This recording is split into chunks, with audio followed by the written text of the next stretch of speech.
Mwanangu, siku zote maji huteremka bondeni, hayapandi mlima, na maji hayo yakiteremka hufuata mkondo. Lakini maji hayo yakimwagika hayazoleki, na ndiyo maana ukiyavulia nguo maji hayo yaoge. Basi mtazamo wako ndo maisha yako. Ili kupata sikiza tune hiyo ya falsafa ya maji, bonyeza star 811 star 965 hash, star 811 star 965 hash.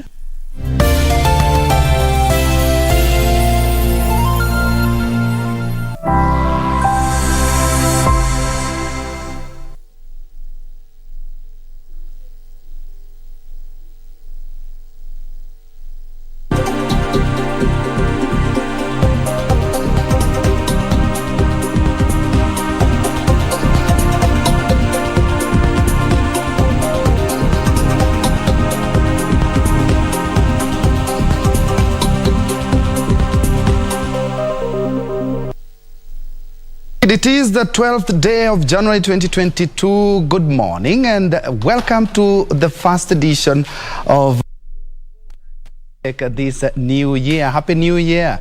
We have got very good resolutions for the show this year to make it even more better and more personal so that we can reach you wherever you are. My name is Ben Troy Njue. Thank you so much for making time. And in the next 2 hours, we'll be discussing a lot of issues that are affecting the country. But first things first, the first hour we'll discuss matters security. And the second hour, we will look at the politics of the day and the week and the month. As it is January, of course, the political drumbeats are slowly but surely gaining pace. But before we do that, let's head over to the Serena Hotel for a quick one, a joint statement by the women of Kenya under the banner Africa Women Leader Network on Peaceful Kenya. And currently addressing the congregation is Jennifer Ria, who is the chairperson. Let's first of all listen. Must play their role as best as they can. That is why we are calling on all public and private institutions as well as citizens to play their role. This is the only country we have, people. This is the only country we have. History will judge us harshly if we destroy the only heritage that we have, that is our Kenya. On our part as mothers and leaders, all those mothers and leaders and the mothers to be and Aluin, we commit to play our role to nurture and protect peace and stability across the country. We urge our women politicians to avoid being sucked into the violence and instead join hands with all other mothers and women to maintain peace. In addition, Aluin Kenya has put together a team of eminent women to act as mediators and peace champions. Women must mediate peace in this country. They are the mothers of this country. Their children depend on them. The society depends on them. So we must mediate peace. We shall train and deploy these mediators in all 47 counties so that they can support national peace initiatives. We shall remain vigilant and hawk-eyed to ensure that Kenya goes through this election period peacefully and displaying equity. Additionally, we shall also reach out to our sisters in other chapters of Aluin, that is throughout the continent, to ensure that we pursue a common goal of peace for all under our rallying call, #Aman Kenya. This is the least we can do in our lifetime. God bless the mothers of this country. God bless Aluin. God bless Kenya. Thank you. Thank you very much, Daktari. Members of the press, you notice that this took a slightly different angle. And so what I want us to do so that all of us can be part of this voice is to go back to the, as we do the Q&A from the press, we will not do it from this room. That has been Jennifer Riria, who is the chairperson of the African Women Leaders Network, and they're having a presser at the Serena Hotel talking about peaceful elections. And they have said some of the things that she has touched on. She said they are the mothers and leaders, so they are going to come out in their large numbers to ensure that Kenya has peaceful elections. And also they're talking about a hashtag Amani Kenya, which they are going to be using so as to further their agenda. And they will be traversing 47 counties to ensure that they preach peace so that we may have peaceful elections this year and a peaceful transition as well. Our reporter Zainab is keeping a keen eye on that report, and definitely we will bring a much detailed coverage of that event much later in our subsequent bulletin. But in case you just joined us, this is KBC News Check. Thank you so much for making time. And as I had alluded to earlier, is that we are splitting these 2 hours. First, we are talking about matters security and terrorism. Then the second hour, we're going to be discussing matters politics, and this will fall squarely on peaceful elections in that second hour. Well, in the next 3 days, the country is going to be commemorating exactly 3 years since the Dusit D2 terror attack along Riverside Drive that left over 20 people dead. And Al-Shabaab militias did come out and talk about that they were responsible for that terror attack. What are some of the lessons that we have picked from there? And with all fairness, we have enjoyed relative calm, and especially in the capital city. Yes, of course, we have some of the issues on our borders, and especially because of Somalia and the Al-Shabaab militias, but at least we have enjoyed relative calm. What are some of the things that we are doing right? What are some of the things that we need to do? You do remember the head of state, President Uhuru Kenyatta, did say that security starts with you. And my guest on this hour, he is a senior superintendent of police and also the principal liaison officer at the National Counter-Terrorism Center, Kilu Masisi. Have I got to that? Yes. Karibu sana. And thanks for making time and being my first guest. Thank you for having me here. Yes. Happy New Year, viewers. Good morning. So, yes, thank you. You are a senior superintendent of police, and also you also wear another hat when it comes to matters counter-terrorism. Kindly tell us a brief of what you do. I work for the National Counter-Terrorism Center.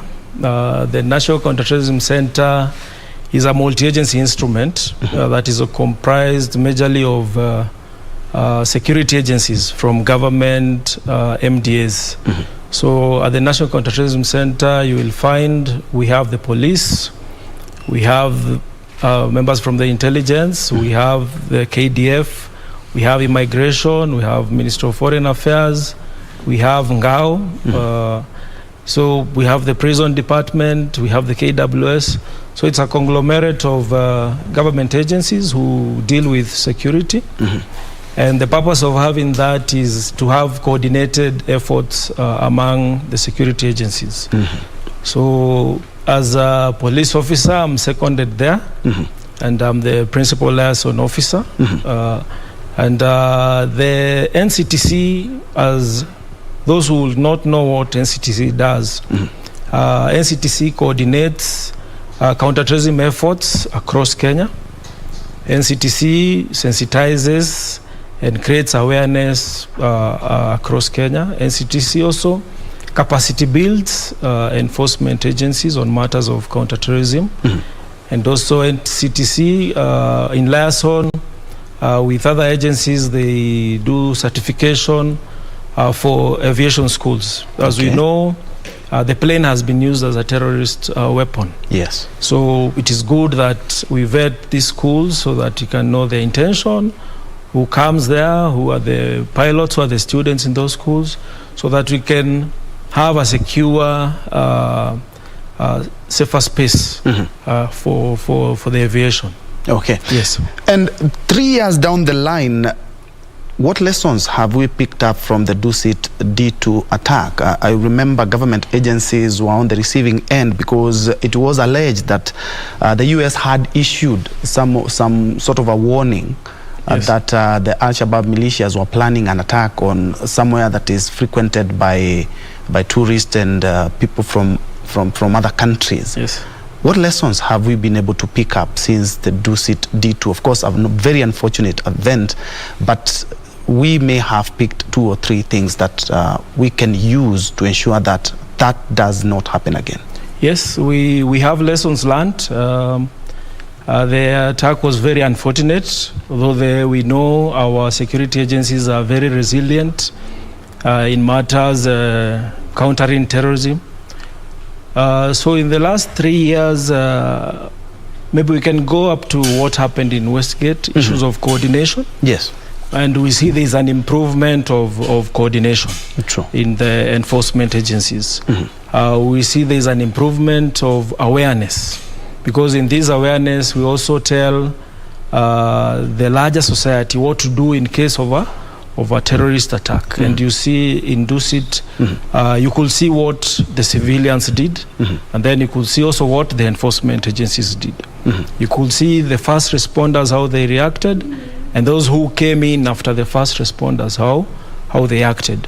So we have learned that it is good that we bring the larger society, and we are calling it a whole of government, a whole of society approach, so that we face issues of security wholesomely as the whole of Kenya. Yes. And you know, matter security are kind of a lot of secrets involved, so that we know, of course, you can be able to prepare well. But what are some of the efforts that have been done since the Dusit D2 attack that guarantees us, or me as a Kenyan, that I'm safe within the borders against any terrorist attacks? Yeah, of course, you'll find that there is no secret. You just say that there are warnings or advisories given by our friendly countries on their citizens who are in Kenya. So number one, that is not a secret. So when they give these early warnings, we always analyze what is the threat level, what is the situation on the ground. And we have different parts of Kenya. So we will say a certain part of Kenya is quite safe, a certain part of Kenya is volatile, a certain part of Kenya is vulnerable, but as enforcement agencies, there is what we are doing to ensure that the safety and that people in Kenya feel safe. So there are enhanced capacity building for enforcement agencies, who are the first responders, who are our frontline officers in these vulnerable situations where an attack happens and they are the first ones to run towards the attack, as opposed running the opposite direction of the attack. So there is a big plus for our enforcement agencies who actually respond fast to these incidents. Again, we have done a lot for the society. There is what we call the county action plans. The county action plans are driven by the governors and the county commissioners, where the governor is the chair and the county commissioner is the co-chair. In that forum, there is what we call the County Engagement Forum, which is comprised of many people from that county, from the business sector, education sector, security sector, who come together to put their brains together and see how they can build resilience in matters countering terrorism and also countering violent extremism, especially matters of radicalization, and recruitment to these terror groups. Yes. And talking about fast responding, looking at Dusit D2, there were already some warnings. Yes. Looking at how we responded to the Garissa University took a lot of time. Yes. And looking at how we also responded during the El Ade attack, we could say we are a little bit slow when it comes to fast responding to some of the attacks that we've had. Yes. What is the center doing to ensure that now it's quite snappy, such that in case of anything, even if it's an advisory, we act and act right? Because some families argue, if at all there was a warning, this thing should not have happened. Sure, of course, we are not 100% in this response. As a center, we have tools that we are using to ensure that the coordinated effort is not perfect, but as good as it can be. For example, we have what we called ACT, and ACT is Action Counters Terrorism. So these are tools that we use to highlight issues of terror, and we speak to members of the society, members of the county security intelligence committees on what actions they can do to counter terrorism. We have another tool, it's called RADAR. RADAR is RADAR. It's a risk assessment decision-making tool. So, of course, when we get the warnings and we have persons of interest, we use this RADAR to see how committed the person of interest is in issues of terrorism. And of course, again, we also see you might have an accused person or a person of interest, and you want to exonerate them from that act of terror. They could have been a taxi driver who was innocently just doing his job, but happened to carry some terrorists along doing his job. So we use this tool to also exonerate such persons. So again, we do what we call CTSECO. CTSECO is counterterrorism security coordination, and this is for big events. This one we do assessment for an event prior, during, and after the event. We also do security assessment for institutions. We can do security assessment for KBC as an institution. We have done security assessment for most of our universities. We have done security assessment for our ports, our airports, and other would be targets for terror attacks. So there's a lot we have done, and also the sensitization that we do alongside using these tools. So there is a lot we have done since DUSIT, and we can pride ourselves. We have our inputs, and we are seeing our outcomes, and of course what the safety that the Kenyans are enjoying. Yes. So at least we can comfortably say at least we as a center, we have at least achieved something since its establishment in combating the rapidly changing terror world. Yes. And if you look at the legislation, the center is established by the Prevention of Terrorism Act, and we have a mandate in that act. And there's what we have done before DUSIT, and there's what we have done after DUSIT. So if you look at what we have done after DUSIT, it's really a lot. And there are efforts that we continue coordinating and performing to ensure that Kenya remains safe in terms of terrorism. Yes. And you've mentioned something, you've done is it risk assessment for security risk assessment for even universities? Yes. And universities are emerging as very, very fertile grounds for radicalization. Yes. And we have seen even in some of the attacks, some being students of the university. And they can blend very well as learners, but they are terrorists. How are you combating that, and especially radicalization in the border counties, including Mombasa and Lamu, where the cases seem to be a little bit higher? As I said earlier, we have the threat levels that we have, we look at counties differently. Every county has their priority. So if we go to the county action plans, there is what that county prioritizes. Maybe I will speak a bit on the national strategic plan on the countering violent extremism. So it's called the NSEV. So the NSEV has what we call the strategic end goals. It has the strategic priorities, and it has the strategic pillars. So in terms of the pillars, we have political pillar, we have the security pillar, we have the education pillar, we have the gender pillar, the role of women and men and children in terms of countering terrorism. We have the psychosocial pillar, the ideological pillar. So we have about 9 pillars. And we are also looking at the victims of terrorism. What happens to a mother of a terrorist when the terrorist is no longer there, when the terrorist is jailed? What can we learn from the mother? What are these telltale signs that we can pick from these victims?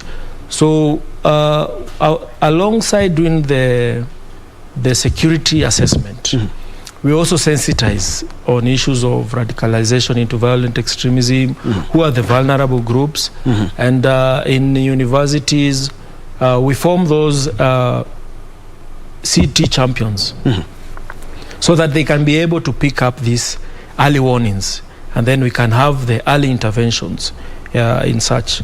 Yes, it might not be in the public domain, but through that sensitization, we are able to pick elements of terror, and we are able to contain them in our institutions of learning.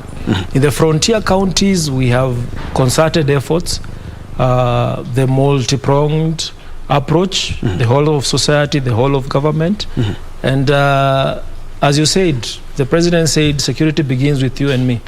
So we want to build that resilience from the societal point of view, so that the enforcement agencies, these people live within us. So if we get the information from the society, then we as enforcement agencies, we are able to perform our duty perfectly. Okay. Yes. And looking at technology, it has changed the whole world. Yes. And of course, terrorists are using the same technology to further their cause. Yes. And looking at propaganda that they usually use on social media, on their websites, on their Facebook pages, how as a center are you able to perceive that threat and able to neutralize it before it gets out of hand? We've seen Al-Qaeda using social media, we've seen Al-Shabaab doing the same, we've seen the Taliban back, since when the technology started, they have been using technology and social media to further their agenda. So again, the National Strategy on Countering Violent Extremism, we have a pillar on media and online. Okay. And in that platform of media and online, we bring the media players, and also we are aware and we appreciate the strength of social media. The strength of social media in terms of it can be an advantage and a disadvantage. The world has become a very small village. The Al-Qaeda will use the platform to air their narratives, to air their incidents, trying to encourage people to join them, to recruit them, to radicalize them. But we have platforms where we follow the social media. Again, for the mainstream media, I'm sure you are aware that we have done training for media personnel on how to report on cases of terrorism. That is true. So that you don't seem to be encouraging people to join terror groups, but you are reporting against the terror groups. So media and online is really a challenge. If you look at the COVID period, where schools were closed, and we were learning online, so we had to come up with strategies of what are our children consuming online. We are the ones who have put the Wi-Fi in our homes, and our children are busy at home. So what are they consuming online? Are they consuming violent extremist materials? And if we get these materials, what do we do? Do we delete it? Do we give counter narratives because we know there are those narratives that they are given by the radicalizers and the recruiters? So we are doing efforts on counter narratives, of course deleting this material from online when we access it, and also keeping up with the times, because we know if you don't keep with the times, you'll be left behind. We have the citizen mechanism support in our center. The citizen mechanism support also on a day-to-day basis. They are online looking at trends, what is happening, what is being done online, so that we can have those intervention measures that can really enable us to check on the social media. Yes. Okay, now looking at what we've gone through, I remember the head of state, President Uhuru Kenyatta, did talk about security begins with you and me. Yes. And earlier on, I remember we were having a conversation with you there, where when you get home drunk at 2 in the a.m., the neighbor will be like, alifika saa 8 usiku. But when thugs come and steal your things and he's asked, did you hear anything or anything? Apparently, it is so becomes that the neighbor never had anything. Yes. The same way that the terrorists themselves, you cannot look at me and say, yeah, he looks like a terrorist. Yeah? They live among us. Yes. And telling people, reporting this, or people giving out information that they know about this person, yes, they kind of, a lot of people shy from that, and that breeds grounds for this terrorism. As a center, how do you ensure that people are able to come out and talk about security and talk about this person is my neighbor, but I'm not quite comfortable with some of the things he's doing? How do you include that as well? Thank you for that question. Yes, and we had discussed about the Lamu issue, and what the center is doing through the sensitization. We are trying to encourage a resilience theme. See something, say something. Don't just report your neighbor for coming home drunk at night. Yes. Report also what happens in terms of security, because you're the ones who see, and when you see, you say something. Of course, there's a perception that the police or the enforcement agencies will not be very positive or will not take up that issue very positively. And we know of the police reforms that are ongoing and the perceptions that we want to change with the reforms and all that. So we actually know these people live amongst us. They have gone to Somalia, for example. The proximity of Lamu and Somalia makes it very easy to infiltrate the county of Lamu.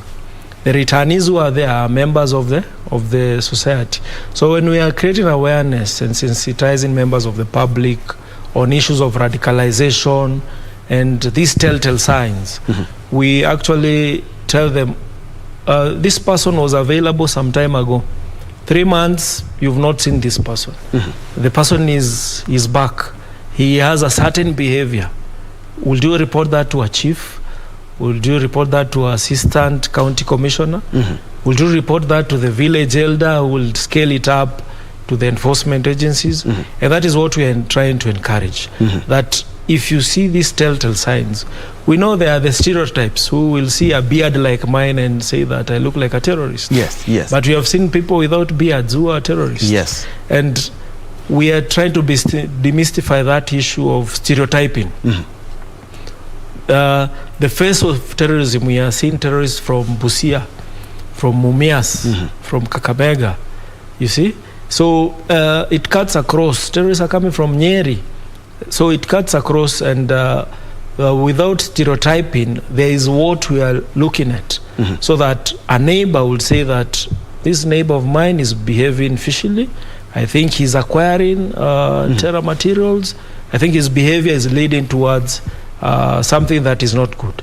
Then we take it up. So we're encouraging that if you see something, you say something. And it is better that you see something and say something, we investigate and find out that there was nothing. Other than you seeing something and not saying something, and then later something happens and you start saying, oh, I had seen this, I had seen this. So it really becomes a challenge. So we are trying to encourage the society to be patriotic and to be as resilient as possible, and when they see something, they say something. Indeed. Yes. In case you just joined us, you're watching KBC News Check, and on this hour we are looking or focusing on war on terror. And of course, 3 days from now we'll be commemorating 3 days since the Dusit D2 attack at Riverside Drive, and now we are joined by yet another panelist who is Kevin Osido. Kevin Osido, karibu sana. Asante, nimeshukuru. Yeah, karibu sana. We had already started. Yes, and I've been listening to the interesting conversation. Very good. I'm sorry for being late. You know, as Mr. Masisi mentioned, we have the County Engagement Forum meeting as we speak. Yes. And so I passed through there, and because we have the County Commissioner of Nairobi, the Deputy County Commissioners, and the different multi-stakeholders of the community are also there to basically look at the public participation process of the bill of Nairobi County to prevent and counter violent extremism. Actually, that is where we're going to start it, but let me introduce you officially. Kevin Osido, he is the Executive Director of County Governance Watch. You will tell us exactly what they look at, but looking at what actually Masisi has talked about is that you are seeing violent extremism and also radicalization in counties. We were formerly knew that the counties bordering perhaps Somalia or something, they had that issue, but that issue is creeping up even in other counties. Karibu sana, Bwana Kevin. Asante. Can you tell us what you do at County Governance Watch? County Governance Watch, as the name suggests, we watch over county governments on how they, of course, are using the taxpayers' money, aspects to do with public participation and citizen engagement in governance affairs, aspects of legal and the policy frameworks that support Schedule 4 functions of the county governments insofar as running of the county affairs are concerned.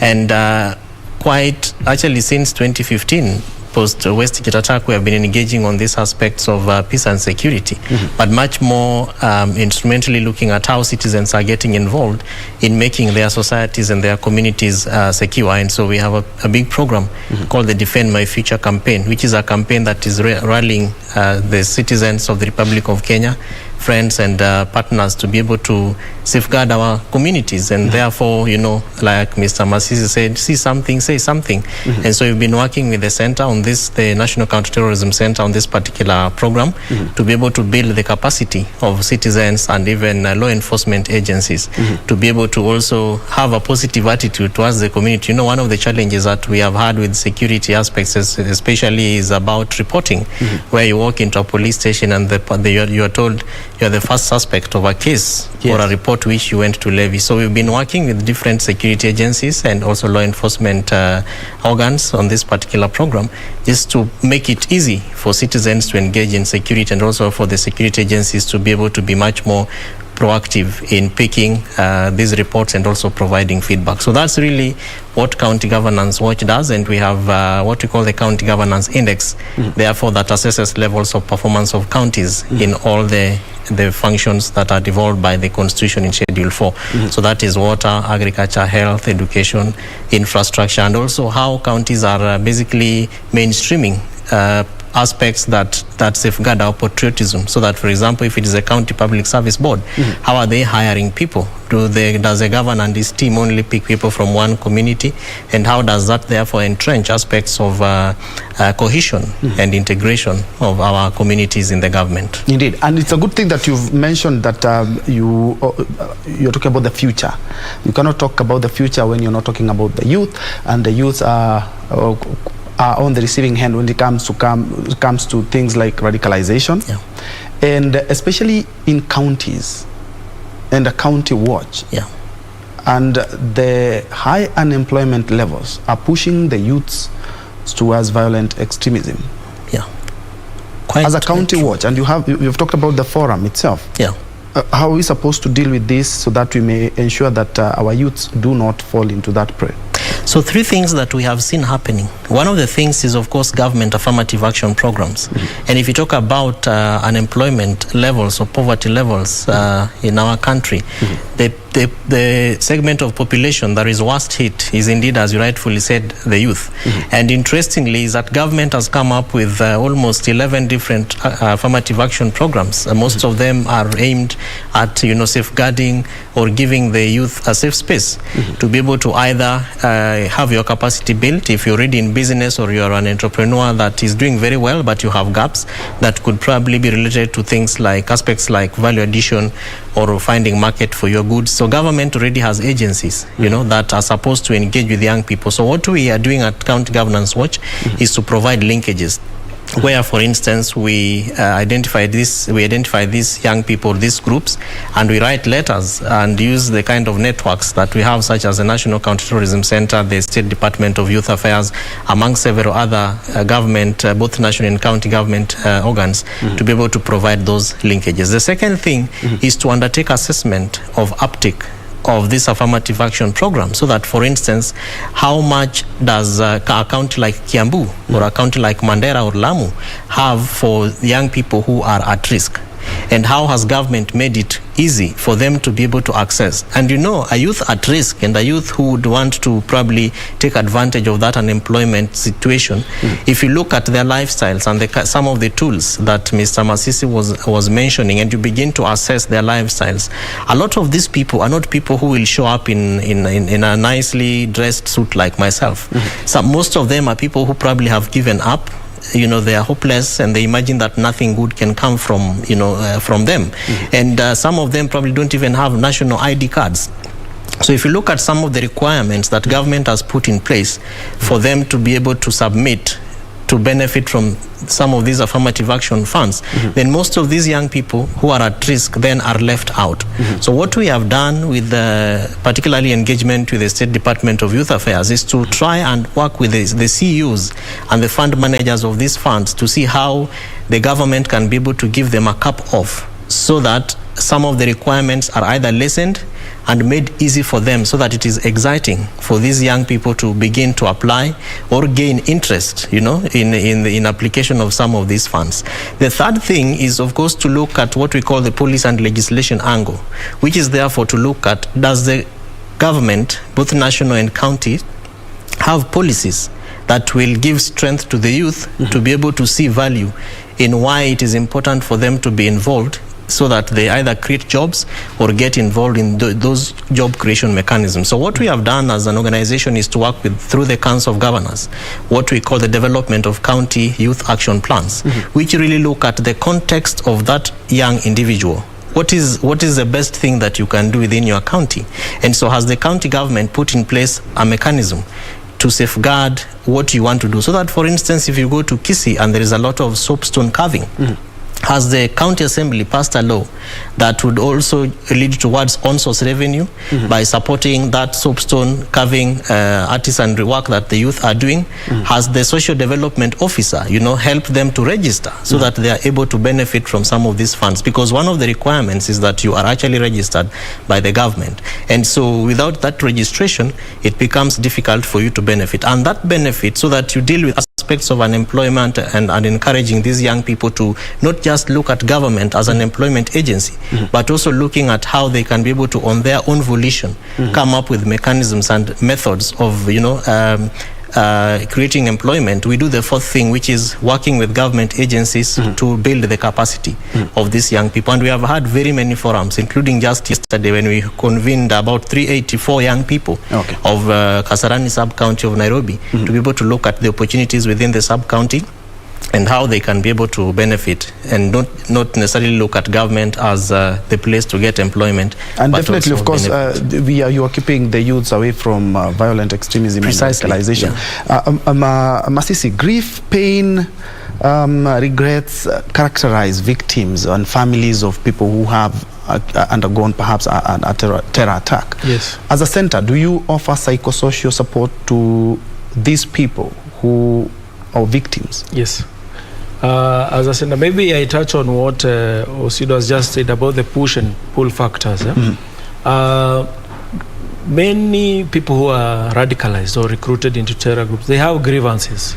So these grievances are brought about by the push and pull factors, the poverty, education, marginalization, those geopolitics issues. So the government is really doing a lot to address these issues, like issues of free education, issues of kazi kwa vijana. You know, they come up with initiatives that try to keep the youth busy and also engaged, whether it's money-wise or through activities, so that they are kept devoid of violent extremists. And then when we look at what the center is doing, the pillar for psychosocial pillar really addresses many a times.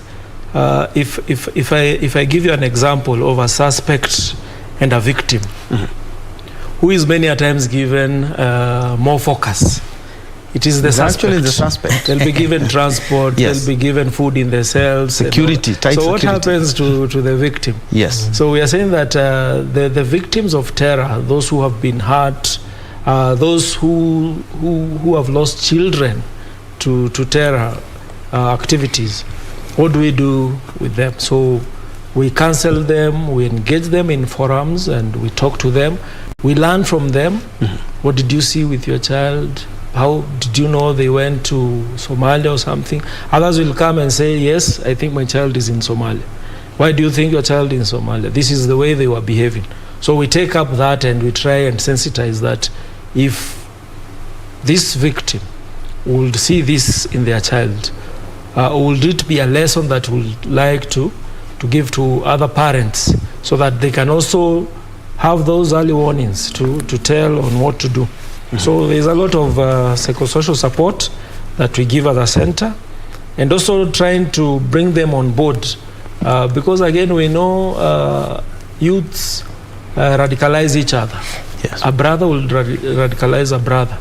So if you have lost your brother through terror, what is the likelihood that you also join a terror group?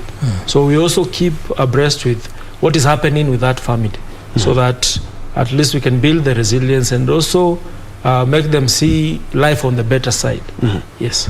Gentlemen, and this is something that always comes up when we have an attack on patriotism and nationalism, because it is alleged that mostly people know who these people are because they live among us. And in counties, it's quite simple, because now we are seeing different counties, people from, as Masisi has talked about, from Western, from Lower Eastern, as a county watch. What is the level of radicalization that you have seen, and especially in counties? And how are you working with the Counter-Terrorism Center to ensure that these youths, there are some who come out and say, I was in Somalia, I was radicalized. How do you help these people? And how can we help them? Perhaps Masisi will chip in with that, will add on that. One of the things that we have done and continue to do with the support of and capacity building mechanisms from NCTC is of course the creation of safe spaces. And these safe spaces are not, from our way of looking at it, is not a place where maybe you will see very high level security intervention. It's purely maybe a border network, you know, a women group somewhere, a youth center, like what county governments are today doing, where you know, counties are putting together social halls where young people can walk in, and is more or less like a one-stop shop where you can just go in and sit and ventilate or get somebody to talk to, particularly through the psychosocial issues. And the county action plans, which Mr. Masisi also spoke about, have really been quite a platform where we have seen young people now taking advantage of, and you know, just because of the fact that it brings security agencies closer to the people, because these are you know, security officers who sit with communities to discuss their security and you know, peace mechanisms or peace building mechanisms, and how there's citizens or young people can be able to also participate without necessarily looking at security as something that is only left for the government. And so from our and interventions, as I mentioned earlier on, is to look at the policies that have been put in place by the counties. And as we speak, the Council of Governors is also one of the agencies that we have worked with very closely, and through their security committee that is led by the governor of Tana River, we have had very deep-seated conversations around how these national government programs that are being managed by State Department of Youth Affairs can also be devolved. And when you talk about that, it's difficult to say that there is national government youth and county government youth. And as you said, the cross-border interventions of counties, and particularly looking at the regional blocks, like Jumuiya County, Pwani, Lake Region Economic Block, the counties have unique features that therefore feed into each other. And so we have asked county governments through their departments of youth and education to look at those common features, therefore that can be able to excite young people to not look at Nairobi as the best place to go to, or look at Mandera as an exit route towards radicalization and then coming back to attack people, but to look at how can you be able to add value within your county government, even if there is nothing that you think is coming out of that county. And we have seen quite a number of young people now thinking beyond what the government can be able to do, to look at what is it that I can be able to do, and what are the opportunities that exist within our county governments. And the beauty of it is that through the offices of the governors, they have also put in place on the budget some funds, which is more or less, it looks like an affirmative fund, but is purely left for young people who feel so vulnerable. And how we have seen counties creating or taking advantage of the safe spaces I was talking about is through sporting activities, where in many counties they have months or days when they have just set it aside for sporting activities.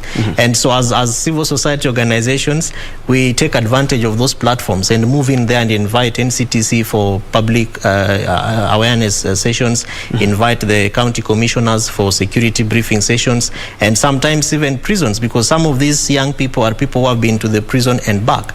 And so, Kevin, do the young people know that this program do exist? Because at the end of the day, they are geared, or they are focused on the youths, and especially you've talked about the most vulnerable. Yeah. Do they know that these projects are there, and especially in the counties? Yes, through awareness. Of course, I know that convincing them to see the value and basically the benefit right now, like instant coffee gratification, becomes very difficult. It has to be different, and it has to be seen differently by youth from being given 50 shillings or 1,000 shillings to gratify your your right now need. But through the interventions that are constant, and the kind of networks that the young people have organized, because that is how we help them to benefit from some of these interventions by the government. So I will say that yes, the young people know, but if you look at their interests and the desire, which is really about how can I benefit from what you are doing now, the waiting period then becomes a challenge, because most of them are looking for my immediate benefit as opposed to working towards the system to be able to benefit maybe at a later stage. But how the center has been able to work with us in this particular aspect is, of course, through coming forward to be present, build the capacity of young people. Mr. Masisi and Mr. Njenga and the others have taken us through the radicalization process, the terrorist planning circle, and so that knowledge and information really becomes very critical, and that is how we use the safe spaces to be able to also infuse the knowledge around prevention of violent extremism and radicalization. Masisi, how do we help youths that come out and say that I remember there's an incident where some youths went to Somalia, they were radicalized, they were promised that, I don't know, I think $1,000 per month, but the money was not forthcoming, or the parks were not there, so they decided to come back. How do we help such kind of a person? Because we need to reintegrate this person back into the society. But that person is not the person that left Kenya, went to Somalia, was radicalized and came back. How do we help that person? And especially the young people. So as a government, the national strategy on countering violent extremism has a priority on delegitimizing and rejecting all efforts of violent extremism. So as a center, when we face these returnees, because we refer to them as returnees, we have a program, it's called DDRR. DDRR stands for disengagement, de-radicalization, rehabilitation and reintegration. So number one, we disengage. So how do we disengage? We disengage you physically. We disengage you in terms of contact, so that, because the more you contact them, the more they will radicalize you and give you an ideology that you need to actualize. I'm not under custody at the moment, right? You're not. Okay. So when we disengage you, we disengage you physically and contact-wise. Then we de-radicalize you. So we have the ideological pillar that we are calling interfaith. So we bring in the specialists who are the sheikhs, the imams, who actually know what the Quran is speaking about, what are the true narratives that these young men need to know. So with the intervention of the imams, we de-radicalize this youth. They are told the truths about their faith and what they are supposed to do about their faith. Then now we rehabilitate them. They have been there, excuse me. So they have probably been involved in terror fighting. And now coming back to Kenya to maybe perform a terrorist attack. But then they see that, no, this is actually not my calling. I need to go back to who I was. So we rehabilitate them back to the normal state of a person. So we have agencies, we have partners, CSOs, who come in and try and rehabilitate these young people. Then now we reintegrate them back to the society. So how do we reintegrate them back to the society? You can go back to school, get a KCSE certificate, get your degree certificate, diploma certificate. What do you want to do? I want to start a car wash, I want to start a boda, I want to start a business. So we have those support mechanisms that we help this youth come back to the society. It is a risky affair. It is a dangerous and risky affair, because as government, as we are disengaging, de-radicalizing and rehabilitating them, the terror groups are also following them so that they can go back to the cause for the terror group. So we really have to be very careful when we are disengaging, de-radicalizing, rehabilitating and reintegrating this youth. And again, we have seen scenarios where, yes, the youth have come up, they say they were in Somalia. We don't have the empirical data that this youth were in Somalia. A certain organization comes up, gives them borders, and you find many other youth coming up and saying, oh, even us, we were in Somalia, which is not true. So we also have to verify. I thought they would be afraid that they would be arrested. No, they are seeing the incentive and the perks. These returnees are getting. And again, this program, we take it to the enforcement agencies, because how does a special operation officer in Wajir, in Lamu, when they see a youth returning in full Al-Shabaab gear, how do they react? The first reaction will be maybe to shoot this young man, this young person. But through that program, then they can see this person has surrendered. This person he's the one who is giving himself up. So there must be something, so that when we take them up, we are able to get more information. We are able to know who radicalized them, who recruited them, and so the program really works well with the returnees. Indeed. Have you witnessed the same problem? Because the program that he's talking about is more or less like the way a person is released from jail and now is rehabilitated into the society. Have you worked with the same program? We have witnessed those kind of interventions, and in fact that's why initially I mentioned the aspect of affirmative action, because there is just this much that government can be able to do. And as I mentioned, there are also young people that in their getting back to be reintegrated, they don't probably want to be identified.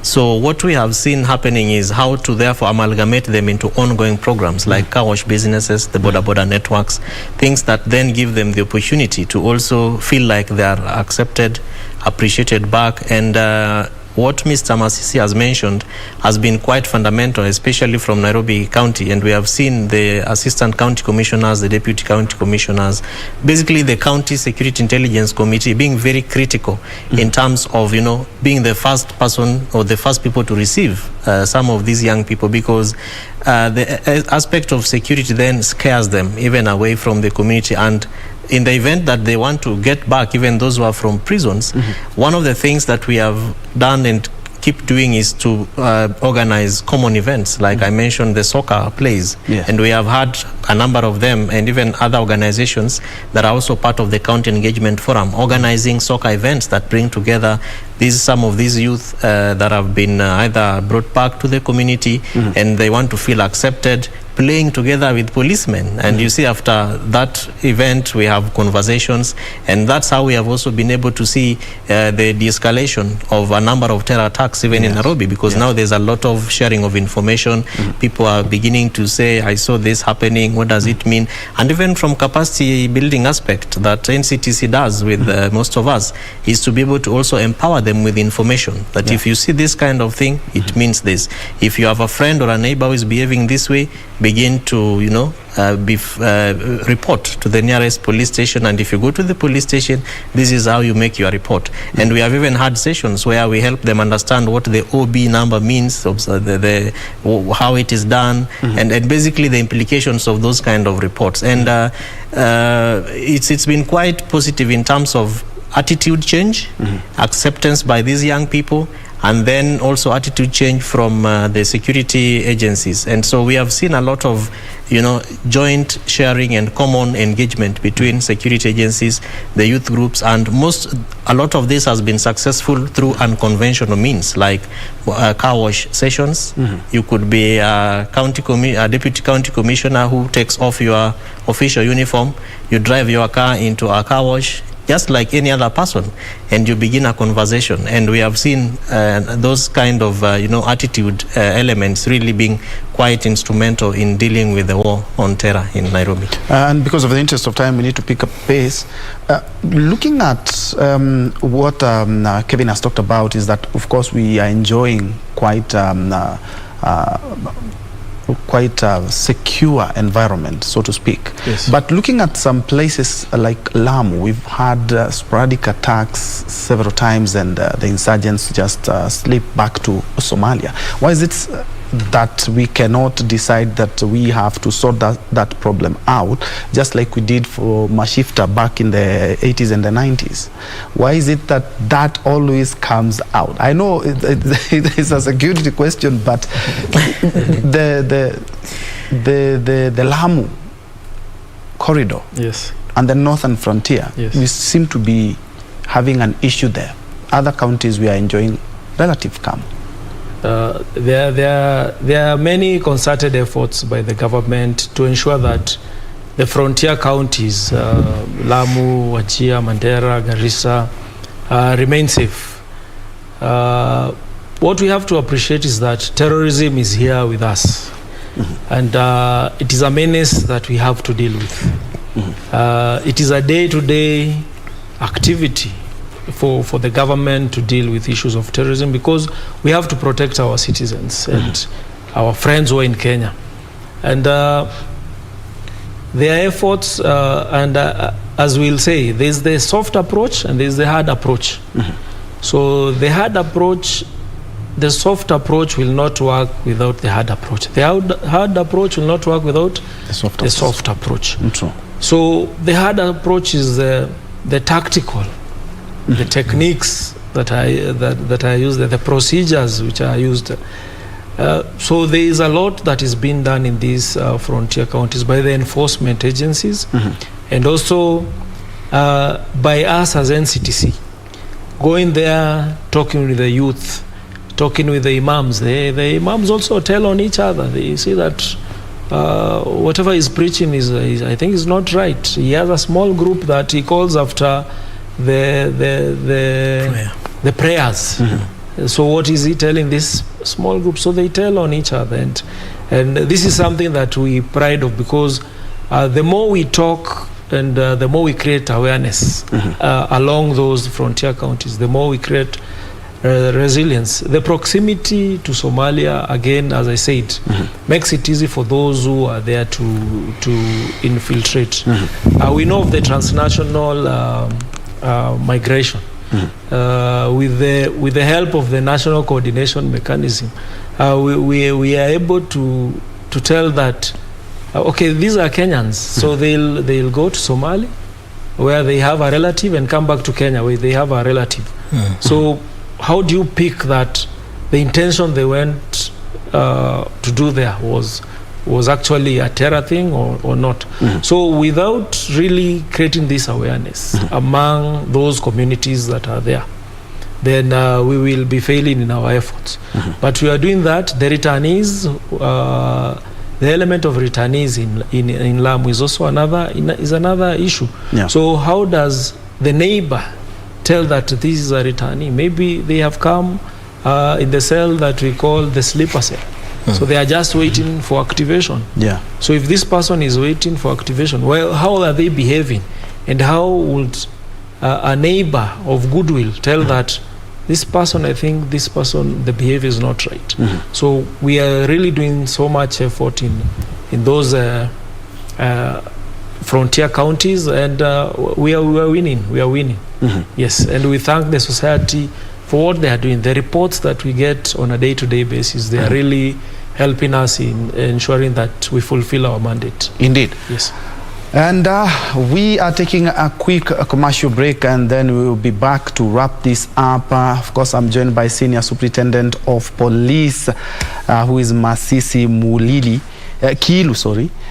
Kilu, and Kevin Osido, who is the Executive Director for the County Governance Watch. Of course, counties being on the forefront to ensure that our youths do not plunge into terrorism or be radicalized. We'll be back after this break.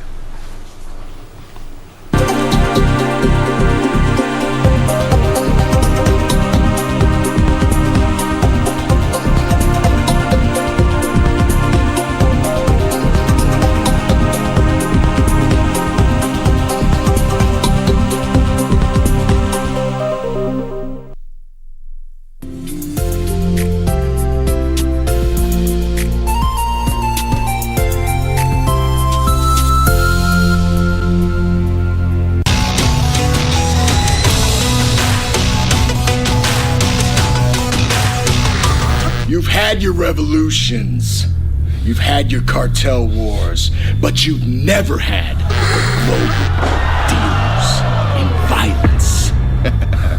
Farina de la Renta, Contra. Up and over? Wow!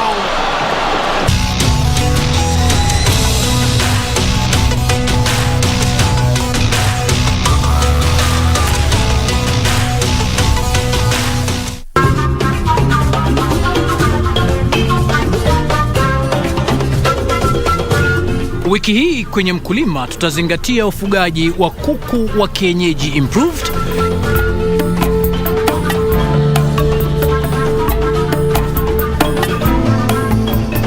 kuku it's effortless.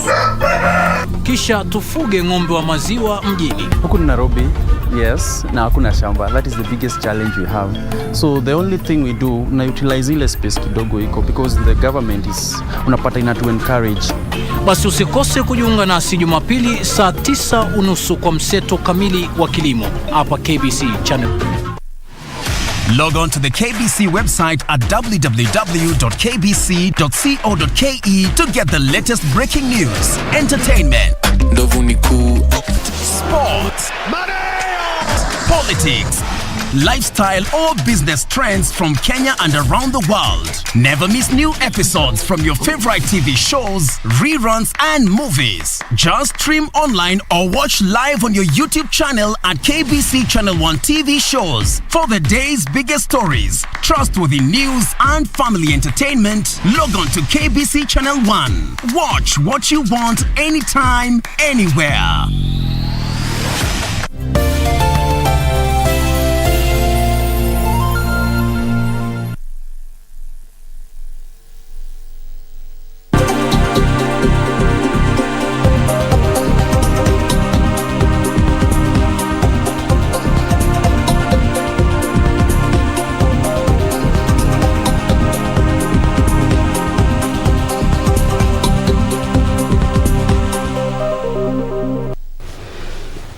Welcome back to KBC News Check, and let's now wrap it up on war on terrorism. As I had alluded to earlier, we have Senior Superintendent of Police, and he is also the Principal Liaison Officer at the National Counter-Terrorism Center, and we also have the Executive Director for the County Governance Watch. Gentlemen, in a minute each, in your bio, you've talked about you want to change, of course, Kenya and the world if you give an opportunity. In your own words, how are you going to change that? And do you believe and do you think that we are winning the war on terrorism? In a minute. Yes, I believe we are winning the war on terrorism. The government is doing really good. And I believe doing good in where I work from. So as NCTC, we have the efforts that we are doing, and we really laud the support that we get at the center. So the change I would like to have is ensure that there is security in Kenya and beyond. Having been born and bred in the Eastlands, we always tell that where you come from does not have to determine what you become. That's true. So you become a true agent, you become a good example, and the youth and other like-minded people can ape what I'm doing. So I believe I can be a true change, and I can be an influencer of change. And the war on terrorism is on. We are not sleeping. We are being resilient. And I ask the larger society, if you see something, say something. And you're not vying for any position, are you? No, I'm not. Not at the moment. No, I'm not. Okay, wrap it up, Kevin. Mine is basically what I normally say, PTTTK. Pamoja twaweza, tuwe tayari kuilinda. Tusi pamoja twaweza is basically the efforts of everybody. You don't have to be a security officer, you know, to defend Kenya's borders and to defend Kenyans and, you know, engage young people in anti-radicalization, anti-terrorism. And from the words of our national anthem, tuwe tayari kuilinda, because if we don't defend and protect our motherland, our country, and defending doesn't mean that you carry a gun. It doesn't mean that you're the one who is there to be, you know, at the forefront of everything. It's purely about the little steps that we make every day when we wake up. What is my role? What is the role of my neighbor? What is the role of my community, my society? And each of us putting our hands on deck, we will be able to actually linda nchi yetu ya Kenya. The war on terror, as Masisi says, is on. Kenya is leading. In fact, the county action plans are a global phenomena. No other country in the whole globe has county action plans that domicile anti-terrorism and prevention of violent extremism at the wananchi level. Meaning we are on the right track. We are actually on the right track. And for avoidance of doubt, National Counter-Terrorism Center is the equivalent of CIA in the US or FBI, or which one is it? Or which one actually is almost the same work you're Counter-Terrorism Unit. Yeah, it's a counter-terrorism unit. It's a CT unit. Okay. Okay, gentlemen, thank you so much. Superintendent of Police, Senior Superintendent, apologies for that, of Police, and also the Principal Liaison Officer at the National Counter-Terrorism Center, which works hand in hand. By the way, these two gentlemen know each other from the work that you are doing. Kevin Osido, who is Executive Director of the County Governance Watch. Thank you so much for making time. I think we should have this conversation again so that we may fortify what we are actually, the fruits that we are having. Of course, when we come back, we will be having some politics. We discuss matters politics. We have seen politics, and the drum beats are already picking up pace. But before then, let's first of all cross over to Kilifi, where Interior Cabinet, Interior PS Karanja Kibicho is leading other PSs in inspecting government projects there. Let's see what they are doing there.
one is doing inspection program in Kilifi, Mombasa, and ourselves, we are here for this specific project.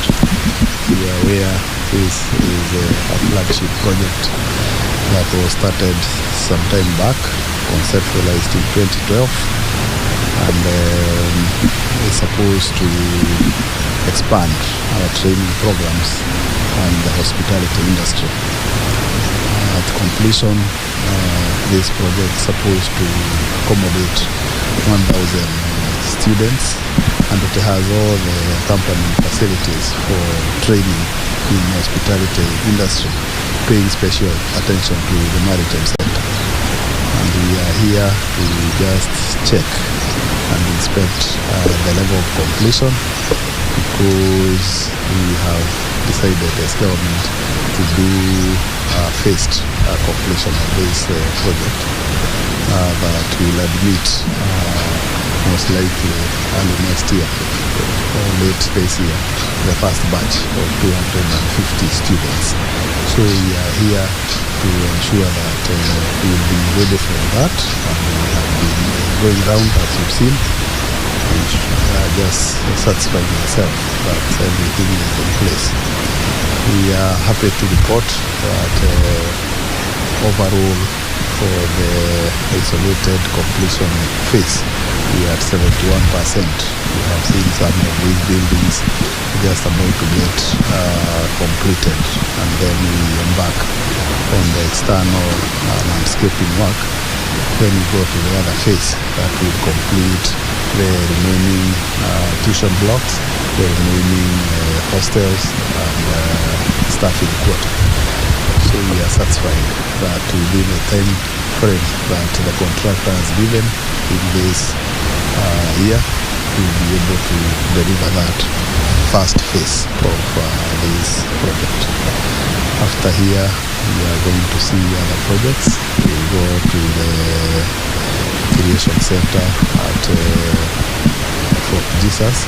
We will go to Liwatoni, and also go to Mangena. So we are here for that project. Asante. Mr. Councillor, you have this project taken long, and there were issues of misapplication of funds. So for you, someone to go and explain. Can you elaborate on that? This visit has not taken long. It's only that you are seeing me here. But every week there are a group of people who are here. We are not in Mombasa for this project. We are in Mombasa so that all of us can spread across to see many other projects, including this one.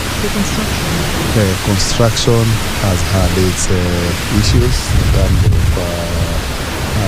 availability of funds. Remember, these are projects that were started in the other regime of that President Mwai Kibaki, and I think the handing over of those projects, there are quite a number of them that were flagship projects then, and because of its importance, then funding has been directed to it, and I think when a project relays, there are obviously costs that accompany that delay in terms of mobilization of the contractors, in terms of changes of even prices. And I think as people must learn to appreciate these realities. The cost of cement in 2012 is very different from cost of cement today, and therefore if we are to be fair even to the contractor.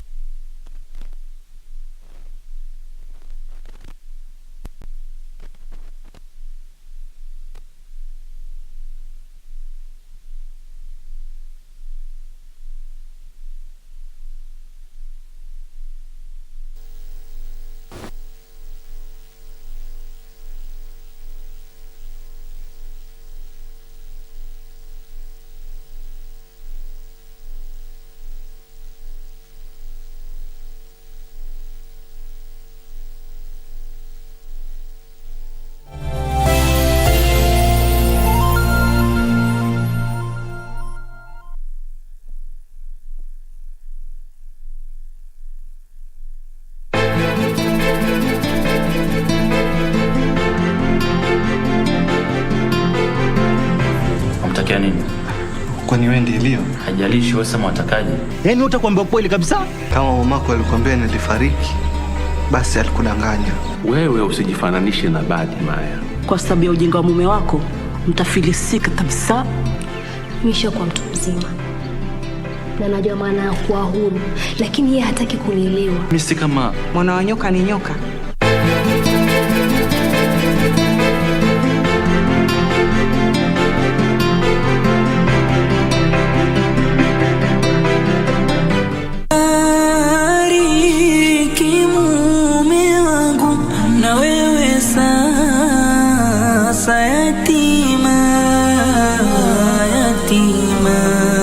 Utasema mke wangu mimi?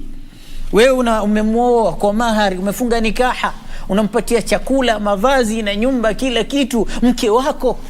Alafu mtu from nowhere au ni rafiki akwambia tumchangie, unaweza ukaleta mpaka uadui kwa sababu hicho kilima. Hakika swala zangu na vichinjo vyangu na vile vile maisha yangu na kifo changu vyote ni vya Allah subhanahu wa ta'ala, na mie ni mmoja wa Waislamu.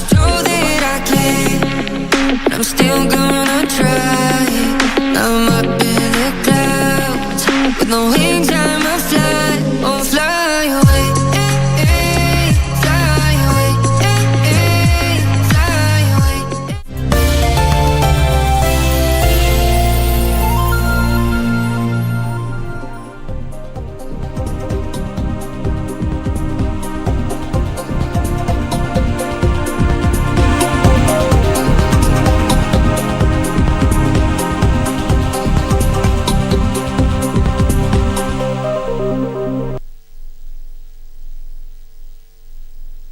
Indeed, welcome back to News Check. And earlier on, we had a conversation on matter of security. Now we are focusing on politics. But before then, before we start, Interior and Coordination of National Government Principal Secretary Karanja Kibicho, there earlier on actually addressing the media there together or flanked by other Principal Secretary in a national tour of inspection of projects, and especially in Kilifi County.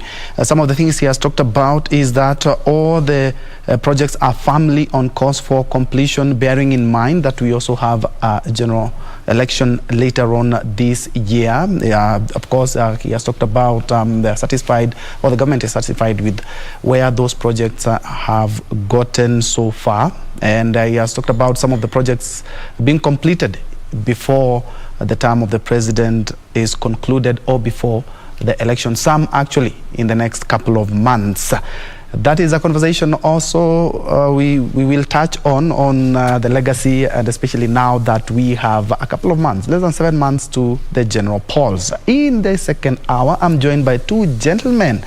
We will discuss matters politics, and on my immediate left we have Alenga. I told you about this name, Torostad. Yes. It's German. Yeah. Okay. You will tell us about that name. And of course, always a pleasure having you, Dr. Churchill Saoke, who is also a political commentator and also a lecturer at the Jomo Kenyatta University of Agriculture, Science and Technology. Welcome, gentlemen. Thank you. Thank you. Perhaps to start with you, Churchill. Are we more divided now than we were when we were going to the polls in the year 2017, based on what we are having in politics now? Or have we been able at least to be a little bit more cohesive? Well, the question of cohesion, you know, it's we cannot really say the relativity comparison to the 2017 scenario. Because as expected, the country will always be divided along political inclinations. And I think maybe what might be of interest for us is as to the polarity, the extent of the polarities of the different communities where they are living. Of course, as was in 2017, politicians will always take advantage of wanting to wipe emotions of people to get votes. I mean, these are things that have been expected. Of course, we're already beginning to see that. We're already beginning to see that now. So the divisions, I think the divisions that we are seeing is not something new. It's not something new in our political. The severity will make the difference. Well, the severity will make the difference, and in 2017, I would sort of say that considering that there was a government that was coming into place, and there was already a specific voting bloc that was existing, and so the President Uhuru Kenyatta and the Deputy President were seeking a second term, so sort of their voting bloc was already intact, and so they only needed to ensure that they hold that electoral bloc. So the idea about creating emotions to get new voters by creating division really was not there until after the elections, when now people began fighting. So for me, I think that it is still too early to think that we are too divided. It is we can confirm is that some of the politicians are already beginning to raise war drums for their own selfish gains from across the political divide. Alenga, 3 legislators are already on the radar of NCIC, DCI, and the courts as well, because we have one who has already been charged, who was not charged but was arraigned in court. That is the Meru Senator Mithika Linturi. Looking at that, it's only 12 days, and the IEBC has not even announced that the campaigns have officially started. What do you read in this politics? Thank you very much for this opportunity to be on your show once again. Welcome. To begin with, I would like to say that the problem with this country is that we as the people of Kenya think episodically. There are things that mean a lot to us during a certain period, and once that is gone, then we forget and we just get back as small children and we start doing the same things that build up to violence. If you look at the situation in 2007, it began with very dismal undertones, and they were building up slowly by slowly. There was that progressive preparation of minds that the election win might go a certain direction, and then people were prepared towards that direction, and everything they were doing was in preparing how they will receive that news and how they will combat it. And then we could be able to see certain leaders stand on the podium and issue certain statements, and these statements are very powerful because the people down there listen to their leaders. And when these leaders take the podium and speak those things, they don't just vanish in the air. They have an effect they have and an impact they have on the people who listen to them. So if we are a nation that learns from history, then if we look back to 2007 and how it built up, we should be able to tell ourselves now it's time we chart a different direction. Back to the issues of NCIC, that may not be a really big concern, but the big concern is action going to be taken against these legislators, action that can deter other people from doing the same things they are doing. But as we know, and as history informs us in this country, justice is for the rich and the law is for the poor. So you will definitely see those politicians flanked by very expensive lawyers and other leaders who will be in support of what they said, and then maybe 2-3 days that issue will go. And then that does not stop other people from coming forth and spewing hate and changing the mentality of Kenyans. But again, our politics have this intrinsic binary aspect. Like every time we are approaching the general election, we are looking at it as a binary formation of this side against this side. Today you're hearing a lot of the hustler proclamations, and then other people have already been divided as those who have, or the dynasties, or that. But then the fundamental question is, these Kenyans who are out here and support maybe they support the bid for Deputy President William Ruto, are they necessarily hustlers? And then those who support maybe Honorable Raila Odinga, are they necessarily dynasties? These are just Kenyans who like this particular leader, and they resonate with what he's saying. These others just like this other leader and they resonate what he's saying. So if we can arrive at that point where we begin looking at our politics in terms of ideology and persuasion, then we will be able to vacate this current position of ethnic mobilization, the feeling of victimization, and the preparation to react in the event the election does not go our way. And Churchill, looking at flashing back in 2007, technology and social media was not as advanced as it is, and you saw the damage that we were able to do to this country as Kenyans ourselves, because we were not in war with any other country. We were just ourselves. And looking at the social media now is quite robust, and it's being misused, so to speak, because looking at those clips, the moment that he talked about whatever he talked about, a good example, the senator and Onyonka, the clips circulate within minutes everywhere. Is that a red zone? The social media, because we wouldn't want the government to control our social media as it has happened in our neighboring countries. Case in point is Uganda. Absolutely. I think this is for me, I look at it as a positive thing. As a free society and an open society, because what would have been the opposite, and what will be the impact of the opposite? The impact of the opposite will be that these incitements are done at closed doors, and operatives happen at closed doors, and people suffer at closed doors, and we have mass murders at closed doors without them coming into the public glamour. But now when you look at the robustness of the media and the robustness of the social media, it has sort of created a scenario where the power, not really the powers that be, but the institutions and the agencies that are responsible for holding the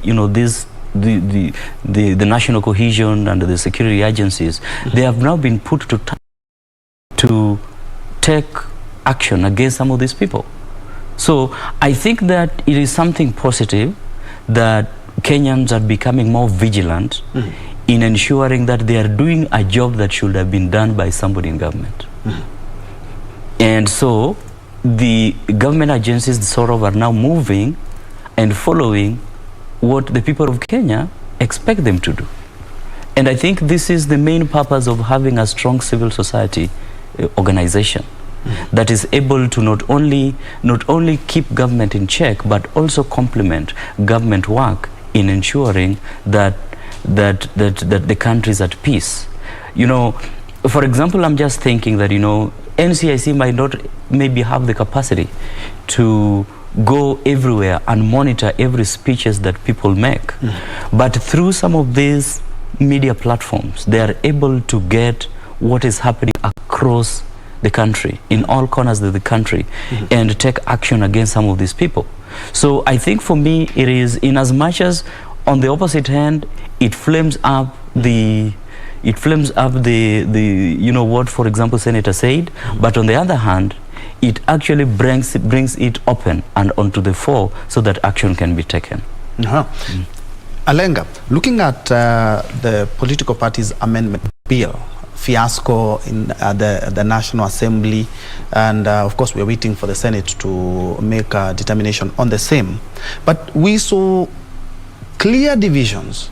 The political parties amendment bill, when it becomes an act, it will help Kenyans post 2022 election. It will also govern 2027. It will govern for the rest of the elections. But looking at even the way those MPs were voting, it clearly shows there is a division based on the 2022 succession politics. Is that objectivity and in the part of our leaders? Because this is something that is going to help them even when they are not there, even when our kids are MPs.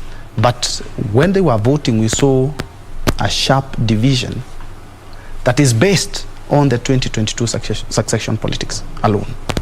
It's a terrible place to find ourselves as a country, because we have a parliament that clearly is sectarian, and then therefore does not even serve the interest of the common man.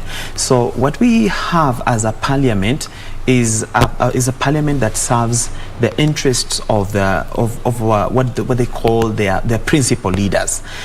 So for instance, you have that division in the parliament between those MPs that are allied to the deputy president and those that are in support of the president. But interestingly, that is actually supposed to be one government. You even have a further interesting bit where you have a deputy president who is already having his own party, and then somehow still belonging to the ruling party, and somehow still holding the position of deputy president. So we do not have that political morality of saying, well, if I have found my own outfit and I have gone full blast to seek for the president of the presidency of the Republic of Kenya, I cannot do that while being an active deputy president to a running presidency. So as a matter of morality, maybe there should have been a resignation. But then we know this is not the place where such resignations happen. Somebody would rather die. But then when we look at the debate in the parliament, in as much as the amendment to the Political Act is concerned, I have been interrogating this point, that at no point have the antagonists said this is the particular part of the bill that we are not comfortable with. When they come forth and tell you that the Registrar of Political Parties is going to have immense power, is going to police political parties, but when you go to the bill and read it one by one, you understand that the only thing that the Registrar of Political Parties will do will ratify the decisions that have been made by the political formations. So where is the problem in you making your deliberations as a political party, and then you take these deliberations or what you have agreed to the Registrar of Political Parties, who in turn ratifies the decision you have made. That bill also takes away that power of political party leaders just kicking out members from the party because maybe they don't want you, or they have disagreed about something ideologically or personally. So it puts there a framework within which you can be able to be kicked out of a party. And then there's also the aspect of party lists. We have seen in political parties in this country, there are people who work hard for political parties. There are people who truly deserve nomination slots. But when the time for nominations comes, people nominate their girlfriends and concubines and close friends and relatives. So if we have a framework that ensures that proper nominations will be done in order to give us quality in the National Assembly, what is the problem with that?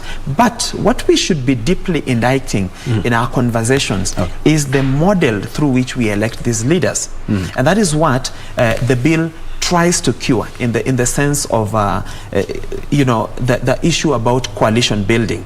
Because we have had coalitions in this country where people basically gang up to go into power. So when they get into power, then they now start figuring out what is required of me as a leader. I have been elected as the MP for this constituency, but then what is required of me? They start now figuring out on the job. But then now, if you give a framework for a coalition building, which gives adequate time for somebody to really join a coalition because they are convicted to the cause of that coalition. Hold the thought. And Churchill, you're going to add on that. Right now, we are crossing over to Eastleigh. You do remember the DP is campaigning in various parts of Nairobi. Let's listen in. We are not going to buy fear. We are not going to buy blackmail and intimidation. We are going to liberate our country this year by making sure that we get rid of an economic model that empowers few people and come up with the bottom-up economic model that will give every citizen a chance to be their best in this nation called Kenya. Tunakubaliana jameni? Mimi nataka niwaulize nyinyi watu wa Nairobi. Mnataka tuendelee na mfumo wa uchumi ambayo inafaidi watu wachache na kuhangaisha watu wengi, ama mnasema tubadilishe? Tubadilishe ili tuwe na model ya uchumi ambayo inahakikisha kwamba hawa vijana wanapangiwa ajira kwanza.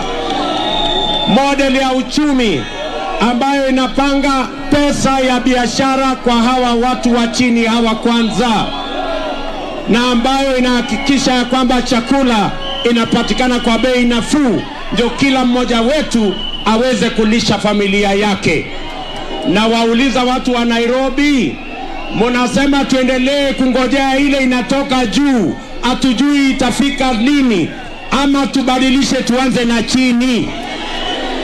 Tuendelee kungojea ya juu ama tubadilishe tuanze chini? Tuanze chini. Nairobi mnasema tuanze chini, ndio tupange ajira ya hawa vijana kwanza, ndio tupange biashara yenu kwanza hapa chini, na tupunguze gharama ya chakula kwanza hapa chini. Nauliza nyinyi Nairobi, tuendelee kungojea ya juu ama tuanze chini? Mnasema tuanze chini. Tuanze chini alafu tuende juu. Mnasema tuanze kwa bottom, hapa bottom alafu tuende up, bottom alafu up, bottom up. Mnasema ni bottom up. Mnasema ni bottom up. Mnasema ni bottom up. Wapo watu wa bottom up hapa? Nione watu wa bottom up, bottom up. Kana hilo tumekubaliana? Mimi nawashukuru sana. Wacha nichukue nafasi hii niwakaribishe viongozi walio hapa. Tunaanza na nani?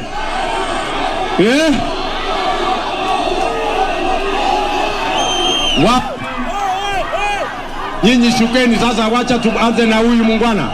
Wapi MCA? Anaitwa nani mwenye kwanza hapa?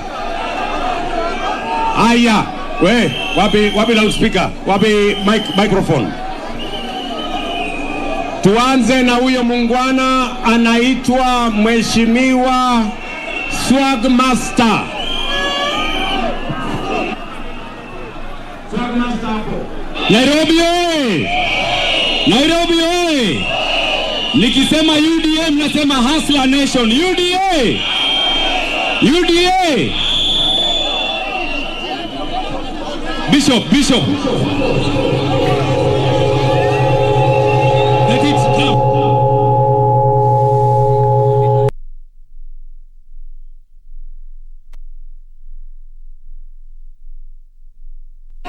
Naibu wa Rais. As alluded to, and he's talking about the bottom-up economic model. He's talking about the youth, and also talking about the cost of living, saying that if he ascends to power, he wants to start from bottom, going up, as he has always drummed up support for his bottom-up economic model. Of course, among other places that he's supposed to go, today his itinerary was from Kamukunji to the Austin grounds in Mathare, Embakasi North, Embakasi West, Embakasi Central, later Soweto and Kayole Junction. We have our team, as you've seen right there, to give us a more comprehensive report, and they're following the DP wherever that that rally takes them. And let me appreciate some people here. Victor Marcia watching from Alago Karapul Siaya, Rahim watching from Kingech Bess, Bomet County, saying keep up the good work. Thank you. Well done. You're watching from Nandi Hills, and of course thank you. Let keep them coming. In case you just joined us, we are talking about matters politics, and before we crossed over to Eastleigh, my panel and I here, we were talking about how we have seen some divisions when it came to the political parties amendment bill, signaling that we have clear clear divisions on where people are laying their allegiance, bearing in mind that they are talking about something that is going to help Kenyans even in other political years or election years. And Churchill, you were to chip in with that, the divisions that we have seen sharply, something that is going to help the whole country. And looking at what even the DP and his brigade are talking about, and the Azimio, they are on their side. And to me, I'm not comfortable with that as a Kenyan, because if we are talking about matters national, we should be objective as leaders. Yeah, you know, this is something that has happened before, and I think, as my colleague Alenga mentioned, the greatest challenge that we have in Kenya is the bipolarism of our politics, and especially when it takes the duality in terms of, you know, you have two peripheries of political thinking at any given time, and we end up with scenarios where people do not make decisions objectively, as you say, and we counter something because somebody stands for it, even if we know deep within ourselves that it's good for us. If my people don't want Ben, then anything that Ben stands for, we will oppose it, even if it will help us in the future. Yes. And so in the long run, we end up making decisions that are extremely subjective and are extremely short-lived.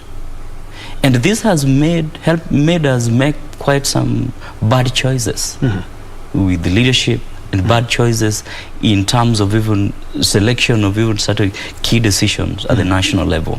And it's something that is quite unfortunate, because you end up realizing that, you know, we will really have to be amending laws over and over our time, because we have to fit these laws we have to make these laws to fit specific short-term interests.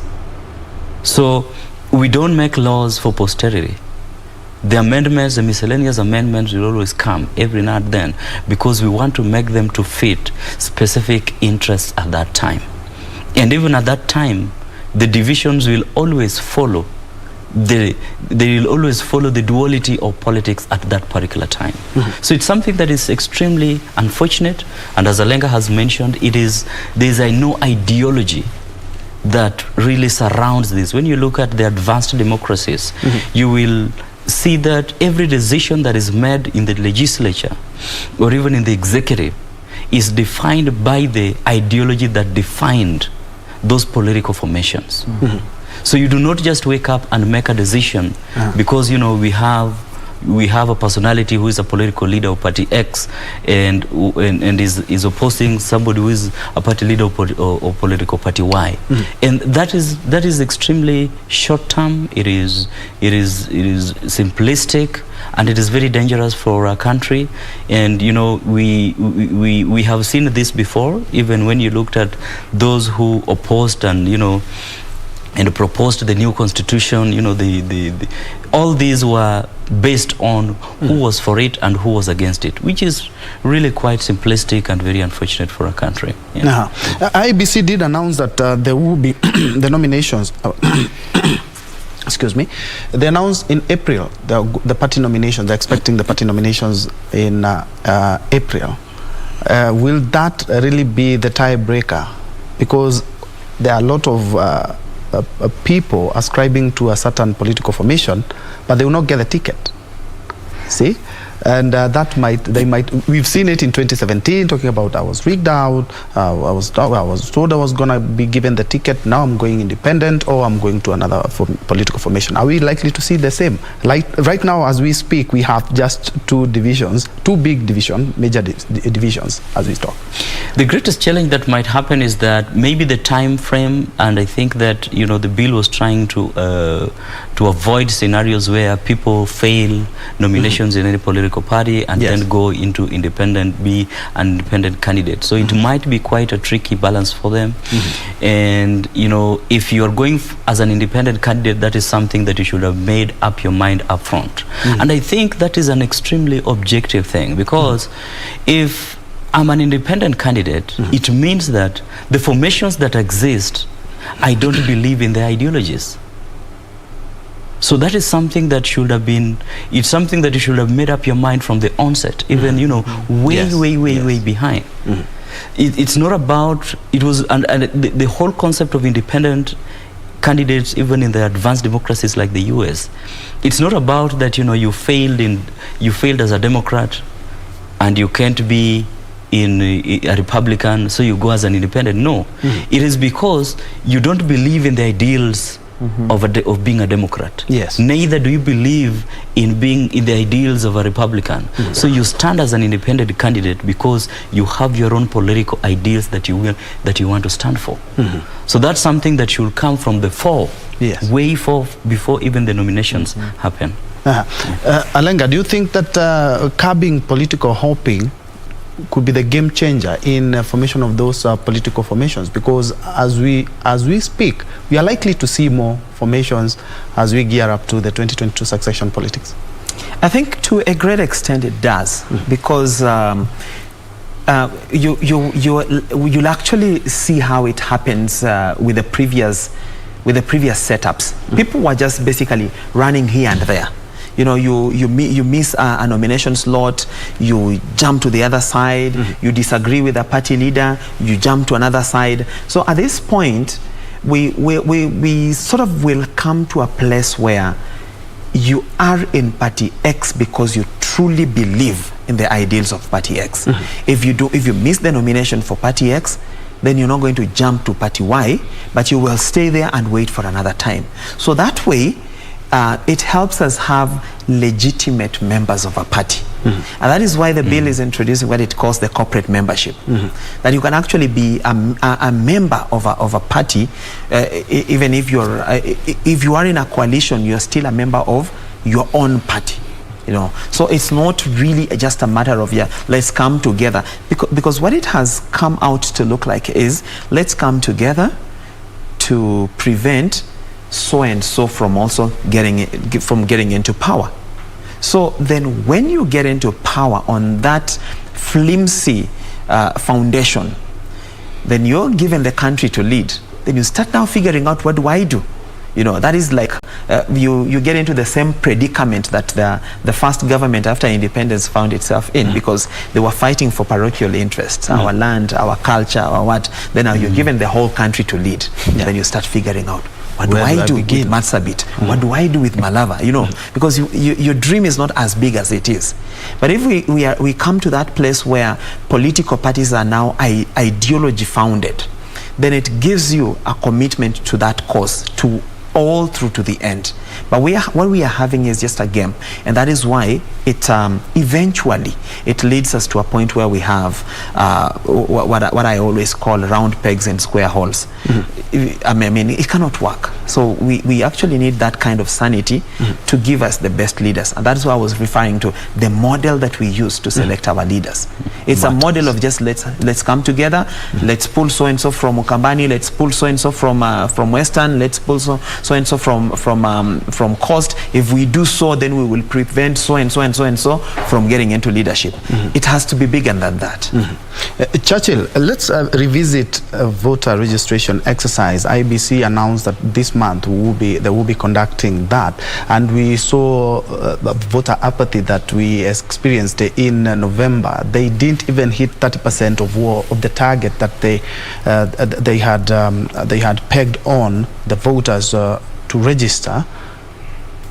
What is the game changer here? Because looking at undecided Kenyans, every time, even when opinion polls are held, it's a big number, and a lot of Kenyans still, as we speak, have not registered. What perhaps can IBC do? Because just opening a polling station and somebody staying there for the whole day and only to get one or two people, something needs to give so that we may enter the 2022 succession politics. We may go to our polls very well as a one cohesive Kenya and get the leaders that we want, as opposed to sitting back and saying, I think that in this registration exercise, there would be need for a broader engagement beyond IBC. Because actually some talked about voter education. A lot of people talked about the IBC didn't conduct voter civic education? Well, the voter education, I mean, this is part and parcel of what they could be able to do. And not necessarily to get the 100%, but to get some other additional percentage. And I would look at it in terms of the, not really education, but the sensitization. That, you know, an election is coming, you need to elect your leader, you need a voting card. And the political leaders will also have to do some more work to use their political party structures to help in building, marshalling their support bases to register as voters. That is what I really expect. I expect them to really work extremely hard to mobilize grassroots members to get into to register as voters. And perhaps the engagement of other civil society actors like the churches and the mosques, you know, would also be something that would be good. Maybe, you know, they help in the mobilization of people to go out and vote, and maybe even having some of those centers being within the religious centers would be something that would help, because, you know, these are people who, you know, the religious leaders are people who Kenyans listen to. They, you know, they listen to them on almost everything apart from which political leader to elect. So at least, and it's true actually, because we have even seen the party defections. Where somebody is not quite sure where to stand, and of course some of the parties like ANC has witnessed the same as well. You think the party defections and alignments, they will decide, they have a meeting where they will sit down and talk about who will be our flag bearer. Do you think that will change the 2022 succession matrix and the defections that we are witnessing? We had an MP yesterday talk about, now I'm crossing over to this side, and we are seeing them each and every day. And actually the campaigns are yet to be officially announced. Yes. I think before I can comment about OCA, I would just want to slightly differ with Daktari on what he thinks about IEBC and how they can optimize on the number of new registrations and all that. I think, you see, IEBC's issue is really a matter of audit, because you need to arrive at a place where you can ask yourself, if we give this agency, let's say, about 10 billion, and then they register 26,000 people, you know, it's a question of audit. What did you really do with that 10 billion, you know? So they need to come back to the table and tell us, you know, this is, and then number two, I think it's not really about sensitization, because every person in the country knows that there's election registration. When the registration begins, everybody knows. They can even see IEBC people sitting somewhere on shops and whatever. They know that. But now the problem is the methodology, you know. If IEBC can work around a flexible way of registering voters, fresh voters, other than having somebody to look for where an IEBC agent is sitting and then they can now be able to be registered there, I think they will be able to reach as many people. If this is the year 2022 and we have completely refused to embrace IECT, even in terms of registration, then where are we headed to? You look at when we had the BBI issue, signatures were gathered electronically, and the same signatures would be taken to IEBC and IEBC verified. So what stops IEBC from giving us a portal where you can actually enter and register yourself as a voter? Because primarily when you step out to vote on the voting day, then you will support yourself with physical documents that show you are actually that registered voter. I think we need to start thinking outside the box and stop using old maps to go to new lands, because that is how people are registered in 1965. Yes. That is how people are registered in 1992, in 83, in 97. So nothing is changing, but IEBC is sitting and waiting for different results. then so that is what I think about optimizing on the fresh registrations. Then when you come back to One Kenya Alliance and whether they stand as a chance to change anything in the political situation, it is highly unlikely, because as we're looking at this race, it is each and every day it continues to shape itself as a two-horse race. And I think Parliament has shown that. Yes, indeed. And I think earlier in the day, the One Kenya Alliance felt what I think. They felt like they might be able to bring a situation where no leader gets 50+1. And then now at that point, they can now negotiate with the person who is having a lot of weight in that vote. And I think that was a wrong strategy, because you don't strategize to lose. You look at this situation where Raila Odinga is strategizing to win the election. Deputy President is strategizing to win the election. And then you decide, the four of you will strategize how to bring a runoff, It's not really going to happen like that. But if you look at the political capital of those leaders that form One Kenya Alliance individually, Musalia Mudavadi has attempted to go to the ballot, and we know how many votes he got. There were less than 500,000. Even the whole of Western could not be galvanized behind him. Yes. So what magic is he going to perform in 2022? Kalonzo Musyoka tried the same year, and he got about 876,000 votes. Those are very negligible numbers that cannot really cause a difference in the election. If you look at Gideon Moi, he has never been on the presidential ballot, so we do not know how much he can get. If you look at Wetangula, he has never been on the presidential ballot, so we don't even know how much he can get.